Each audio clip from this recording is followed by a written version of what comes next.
Assalamualaikum warahmatullahi wabarakatuh. Jumpa lagi dengan Primatika Privat Matematika. Baik adik-adik, kita lanjutkan lagi video pembahasan prediksi dalam tanda kutip bocoran soal USBN untuk Matematika Wajib SMA 2020 part ketiga. Seperti apa? Yuk kita ikuti pembahasan berikut ini.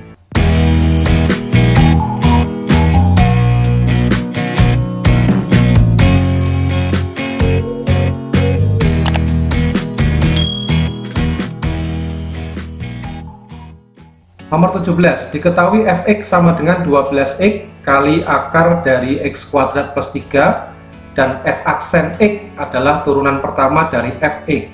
Maka f aksen x sama dengan g. Bentuk fx ini berarti bentuk perkalian ya adik-adik ya.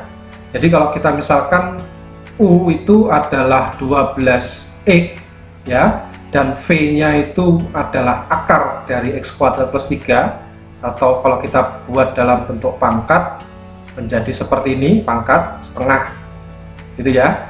Nah, kalau U ini kita turunkan atau U aksen berarti sama dengan 12, sedangkan kalau V diturunkan jadinya apa? Pangkatnya ke depan kali ini tetap dulu, oke, pangkatnya menjadi berkurang 1, setengah dikurangi 1 kan jadi min setengah gitu ya, dikalikan dengan turunan dari yang di dalam kurung. X kuadrat diturunkan berarti 2x ya, 3 diturunkan kan 0 gitu kan. Ini kita coret sehingga tinggal tersisa x dikali x kuadrat plus 3 dipangkatkan min setengah. Nah sekarang f aksen x bentuk perkalian itu rumusnya jadi apa? U aksen kali v ditambah u dikali v aksen. Nah, sekarang tinggal kita masukkan.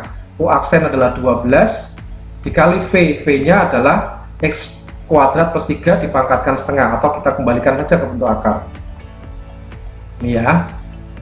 Nah, plus U. U-nya adalah 12 X dikali V aksen. Berarti kita buat dalam bentuk akar. Karena pangkat min setengah, berarti akarnya di bawah. Nah, ini ya. Kemudian apa yang harus kita lakukan setelah ini?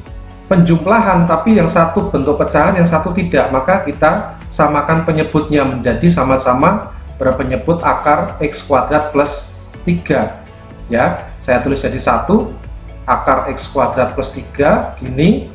Berarti yang di sebelah sini harus kita kalikan dengan akar x kuadrat plus 3 ya. Maka jadinya apa? 12 dikali, ini kalau akar dikali akar, akarnya hilang, tinggal x kuadrat plus 3 ditambah, ini berarti 12x kuadrat ya kan. Ini kan penyebutnya sudah di sini.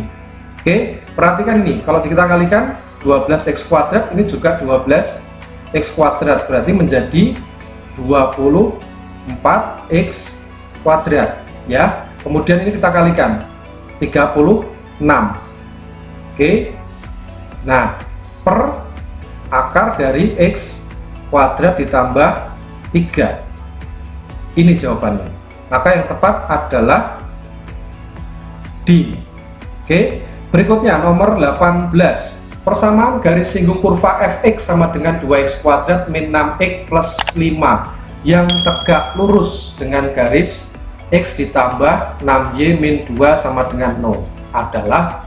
Oke, pertama kali yang harus kita lakukan adalah mencari gradien garis ini ya adik. Ya, gradien garis berarti nanti garisnya kita buat menjadi berbentuk y sama dengan mx plus c. Nah ini adalah gradien, koefisien x nya adalah gradien. Jadi persamaan garis ini kita rubah menjadi 6y, semuanya kita pindah ke kanan, min x plus 2 ya. Kemudian kedua ruas kita bagi dengan 6 supaya ini menjadi 1y. Kita bagi 6, ini plus 2 per 6. Nah ini adalah gradien garisnya, kita sebut M1. Karena tegak lurus berarti kan M1 dikali M2 sama dengan min 1. Ini rumus di sejak SMP sudah ada ya. Jadi kalau M1 nya min 1/6 dikali M2 sama dengan min 1, berarti M2 berapa? Min 1 dibagi min 1/6 berarti kan 6. ya. Nanti gradiennya yang kita pakai itu ini 6. Oke, nah sedangkan gradien itu sama saja dengan f aksen x1. X1 itu apa? Absis dari titik singgung, ya. Maka selanjutnya kita mencari f aksen x-nya. F aksen x-nya apa? 2x kuadrat diturunkan menjadi 4x, min 6x menjadi min 6, plus 5 menjadi 0, ya. Berarti karena gradien itu sama dengan f aksen x1, berarti kan gradiennya yang kita pakai ini 6, ya. Berarti 6 sama dengan f aksen x1, berarti kan f aksen ini x-nya diganti x1, jadi 4x1 dikurangi 6, sehingga apa? 4x1 sama dengan min 6 pindah sini jadi plus, jadi 12, sehingga apa? X1 nya 12 dibagi 4, 3. Nah, ini adalah absis dari titik singgung. Ordinatnya gimana? Ordinatnya x nya ini kita masukkan ke fx, ya. Jadi y1 nya itu atau ordinat itu kita dapatkan dari 2 dikali x nya kita ganti 3, min 6 kali 3 ditambah 5, ya, sama dengan berapa? 2 kali 3 kuadrat 9, 18. Ini juga 18, berarti 0, ya. Tinggal 5. Jadi koordinat titik singgungnya x1, y1 itu sama saja dengan 3,5. Maka persamaan garis singgungnya apa? Y min y1, berarti y min y1 5 sama dengan M kali X min X1, berarti M nya kita pakai yang 6 kali X min X1, X1 nya adalah 3, ini ya. Nah, ini kalau kita kalikan 6 kali X 6X, 6 dikali min 3 berarti min 18, min 5 kita pindah sekalian ke kanan jadi plus 5. Nah, Y sama dengan 6X min 18 ditambah 5, atau Y sama dengan berapa? 6x min 13. Nah, pilihan jawabannya bentuknya seperti ini, berarti kita buat salah satu sisi menjadi 0, kita pindahkan y-nya, ya, min 13. Nah, ini jawabannya. Maka pilihan yang tepat adalah E. Oke, next 19. Hasil integral 2x plus 1 dikalikan x kuadrat min 3x plus 1 dx sama dengan K. Sebelum kita mengintegralkan, kita kalikan saja dulu. 2x dikali x kuadrat menjadi apa? 2x pangkat 3. Kemudian 2x kita kalikan min 3x menjadi min 6x kuadrat. Kemudian 2x kalikan 1 plus 2x. Lalu gantian 1 kali x kuadrat plus x kuadrat. Kemudian 1 kali min 3x min 3x, ya, 1 kali 1 berarti plus 1 dx. Oke, sama dengan integral 2x pangkat 3, ini min 6x kuadrat, sini x kuadrat menjadi min 5x kuadrat. 2x min 3x jadi min x ditambah 1 dx. Nah, sekarang baru kita integralkan.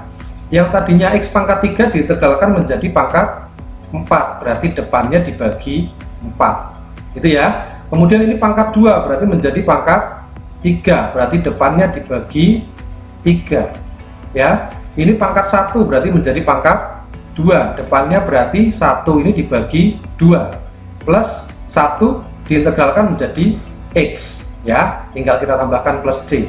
Nah, ini bisa kita sederhanakan jadi apa? 1/2 x pangkat 4 min 5/3 x pangkat 3 min setengah x kuadrat plus x plus c. Maka jawaban yang benar adalah A. Oke, bisa dipahami ya. Kita lanjutkan nomor 20.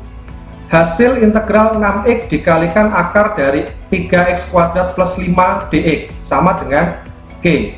Ini bentuk integral substitusi ya adik-adik. Pertama kali kita lakukan rubah bentuk akarnya menjadi bentuk pangkat, ya.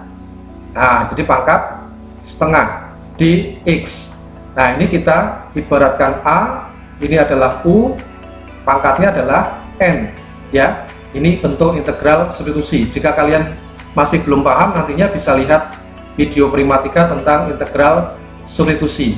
Oke, maka hasil integralnya jadi apa? A itu 6x dibagi dengan turunan dari U 6x juga, ya kan? 3x kuadrat diturunkan kan 6x, 5 diturunkan 0, gitu kan ya? Dikali dengan n plus 1, setengah ditambah 1 berapa? 1 setengah, 1 setengah itu kan 3/2. Oke, dikali dengan U nya adalah 3x kuadrat ditambah 5 pangkat n plus 1, n plus 1 tadi kan 3/2, jadi pangkatnya juga 3/2 plus C, gitu ya. Nah, ini sama-sama 6x kita coret, bilang kan? Jadi 1/3/2, maka kalau dibalik menjadi 2/3, kemudian lihat ini ada di pangkatnya kan 3/2, 3/2 itu kan 1 setengah, ya. Jadi kita buat menjadi 3x kuadrat plus 5, yang ini pangkat 1 gitu ya. Yang pangkat setengah bisa kita buat dalam bentuk akar, jadi akar dari 3x kuadrat ditambah 5, oke, ditambah C. Ini jawabannya, maka yang benar adalah B. Oke, berikutnya nomor 21. Nilai dari integral batas bawah min 1 sampai dengan 3 dari 3x kuadrat min 6x plus 4 dx adalah, oke, kita integralkan dulu ya. 3x kuadrat itu kalau diintegralkan tadinya pangkat 2 menjadi pangkat 3, berarti yang depan dibagi 3, gitu ya. Ini min 6x, x nya pangkat 1 menjadi pangkat 2, depannya berarti dibagi 2, ditambah 4, diintegralkan menjadi 4x, batasnya kita masukkan min 1 sampai dengan 3 ya. 3/3 itu 1, oke, 6/2 itu berarti 3, gitu ya. Kemudian kita masukkan batas yang atas dulu, x pangkat 3 berarti 3 pangkat 3 dikurangi 3 dikali 3 pangkat 2 ditambah 4 kali 3, gitu ya, dikurangi dengan sekarang yang min 1 dipangkatkan 3 dikurangi 3 dikali min 1 kuadrat ditambah 4 dikali min 1, maka kita dapatkan hasilnya 3 pangkat 3 27, 3 kali 9 juga 27, berarti ini 0 ya. 4 kali 3 12 dikurangi dengan min 1 pangkat 3 berarti min 1, min 1 pangkat 2 itu 1 dikali min 3 berarti min 3, 4 kali min 1 berarti min 4, oke, sama dengan 12 dikurangi min 1 min 3 berarti min 4 lagi berarti min 8, jadinya 12 min berarti plus 20, maka jawaban yang tepat adalah E. Oke, berikutnya nomor 22. Diketahui kubus ABCD EFGH dengan panjang rusuk 8 cm, P titik tengah EH, jarak P ke AG adalah, oke, perhatikan kubus ABCD EFGH seperti ini ya, jadi P adalah titik tengah dari EH ya, panjang rusuk kubus kan 8 cm ya, 8 cm. Yang ditanyakan adalah jarak titik P ke AG, jarak titik P ini ke AG. Nah, AG adalah diagonal ruang. Jarak itu kan berarti harus jarak terdekat, artinya ini harus siku-siku ya. Misalkan di titik Q, misalkan PQ yang mau kita cari nantinya. Nah, berapakah PQ? Nah, untuk mencari PQ akan lebih mudah ketika dari 3 dimensi kita buat menjadi 2 dimensi ya. Jadi kalian buat bidang yang memuat P dan AG. Misalkan ini bidang segitiga PAG. Nah, ini ya, kita buat segitiga PAG, kita buat lebih jelas, dipisahkan saja di sini. PAG. Ini G ya. Nah, kemudian Q berarti ini harus tegak lurus. Nah, sekarang kita perhatikan AP dengan PG itu berapa? Lihat, AP itu kan sisi miring karena ini siku ya kan. AE adalah 8, EP itu berarti setengahnya, berarti kan 4. PH juga 4, HG juga sama, rusuk kubus 8 ya. Jadi antara AP dengan PG kalau kalian lihat ini mestinya sama karena sisi miring dari AEP dan sisi miring dari PHG ya kan. Jadi penyusunnya sama, maka pasti AP dengan PG itu panjangnya sama. Berarti apa? Segitiga APG atau PAG ini adalah segitiga sama kaki, ya kan? Kalau segitiga sama kaki, maka tingginya atau PG ini pasti akan membagi AG menjadi 2 sama panjang, ya kan? Berarti kalau AG itu diagonal ruang, rusuknya 8, berarti AG itu pasti 8 akar 3. Setengahnya dari 8 akar 3 berarti kan 4 akar 3, 4 akar 3. Itu ya. Nah, sekarang untuk mencari PG kita harus tahu PG dulu atau AP, ya. PG berapa? PG itu berarti kan, lihat ini, PG itu sisi miring, berarti 8 kuadrat ditambah 4 kuadrat. 8 kuadrat ditambah 4 kuadrat. Itu ya. Sama dengan berapa? 8 kuadrat 64 ditambah 4 kuadrat 16. Maka sama saja dengan akar 8 akar 80. 80 itu berapa? 16 kali 5, berarti 4 akar 5, ya. Nah, sekarang PG berapa? PG berarti sama saja akar dari PG kuadrat dikurangi dengan QG kuadrat, ya. Berarti 4 akar 5 dikuadratkan dikurangi dengan 4 akar 3 dikuadratkan. Sama dengan 80, ini tadi kan 80 ya, min 4 kuadrat 16 dikali 3, berarti berapa? 48, sama dengan akar 32. Akar 32 itu berarti kan 16 kali 2, berarti 4 akar 2 cm. Ini jaraknya, maka yang tepat adalah D. Oke, berikutnya nomor 23. Kubus ABCDEFGH mempunyai panjang rusuk 6 cm, titik M pada perpanjangan DA, sehingga MA sama dengan sepertiga MD. Jarak titik M ke bidang BDHF adalah titik-titik cm. Perhatikan kubus ABCDEFGH berikut, adik-adik, ya. Jadi ini ada kubus rusuk 6 cm, M adalah perpanjangan DA. DA kan ini ya, alas perpanjangannya, berarti kan di luar M-nya, ya. Kemudian MA sama dengan sepertiga MD. MA ini sama dengan sepertiganya dari MD, berarti kan MA-nya mestinya 3, ya. Karena AD kita tahu AD itu adalah 6 cm, kan gitu. Jadi 3 itu kan sepertiganya dari 3 tambah 6, 9, betul ya. Jadi MA itu 3, AD itu adalah 6. Oke, nah sekarang jarak antara titik M ke bidang BDHF. BDHF itu ini, bidang diagonal, ya. Jarak titik M ke bidang BDHF tidak mungkin ke tengah-tengahnya sini kan ya, karena M itu di alas dari kubus. Jadi pasti jaraknya itu siku-sikunya justru ke BD atau mungkin perpanjangan dari BD. Oke, bisa ke BD atau perpanjangan dari BD. Nah, sekarang gini, lihat BAD ini kan siku-siku kan ya. Nah, otomatis ini juga siku-siku. Oke, siku-siku ya. Nah, kalau misalkan kita hubungkan, misalkan segitiga apa, kita buat bidang yang menghubungkan antara M dengan BD, ya. Jadi kita sudah tidak lagi bicara bidang BDHF, tapi tinggal jarak antara M dengan BD saja, ya. Tidak mungkin ke tengah-tengahnya kan. Jadi kita hubungkan saja ini misalkan. Nah, kita buat segitiga MBD, ya, segitiga MBD. Nah, misalkan gini,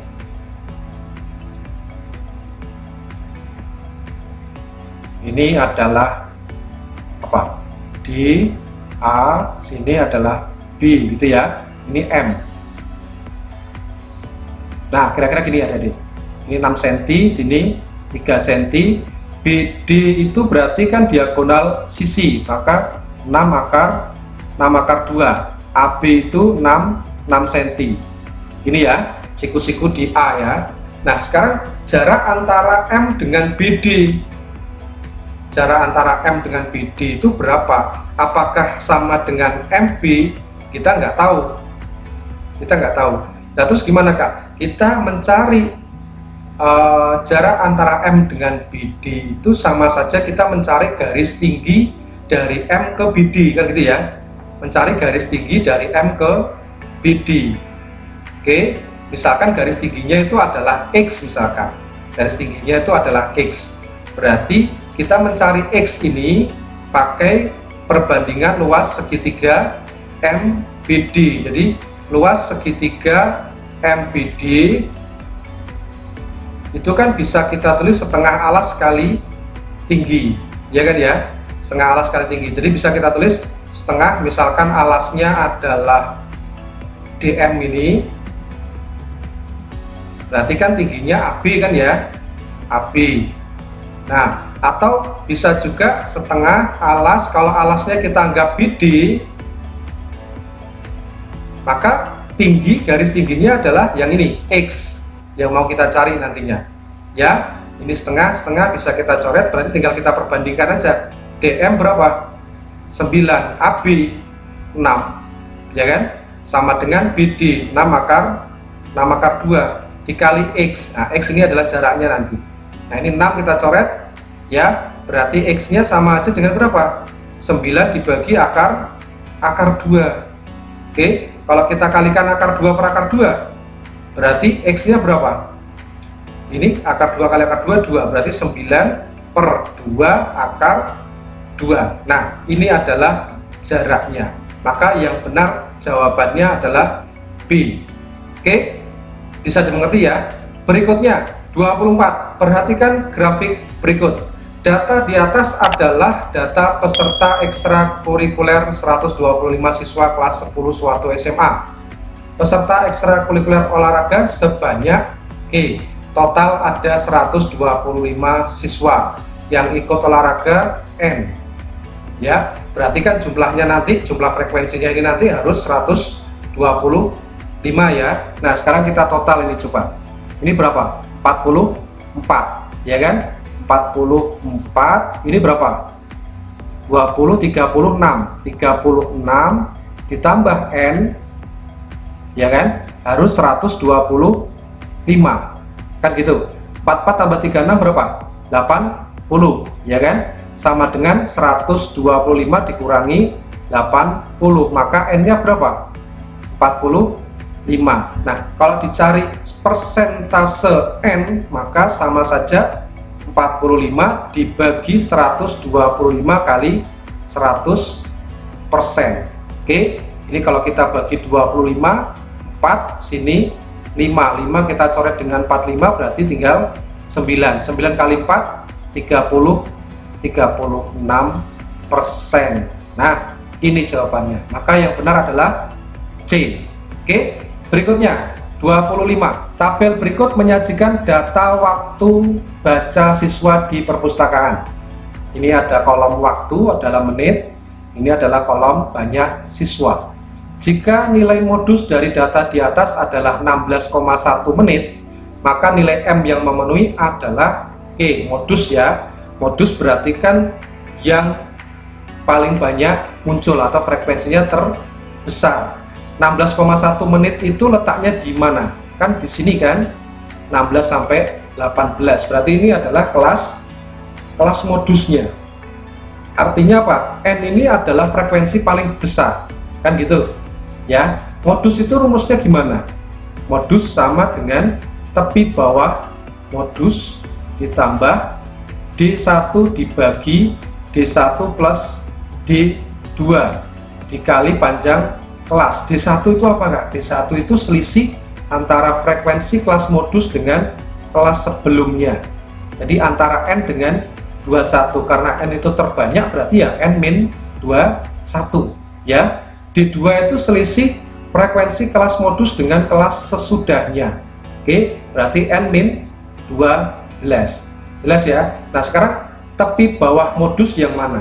Karena kelasnya ini 16 sampai 18, berarti tepi bawahnya ya tengah-tengah antara 15 dan 16 ini. Ya, berapa? 15,5. Itu ya. Modusnya diketahui 16,1 kan ya.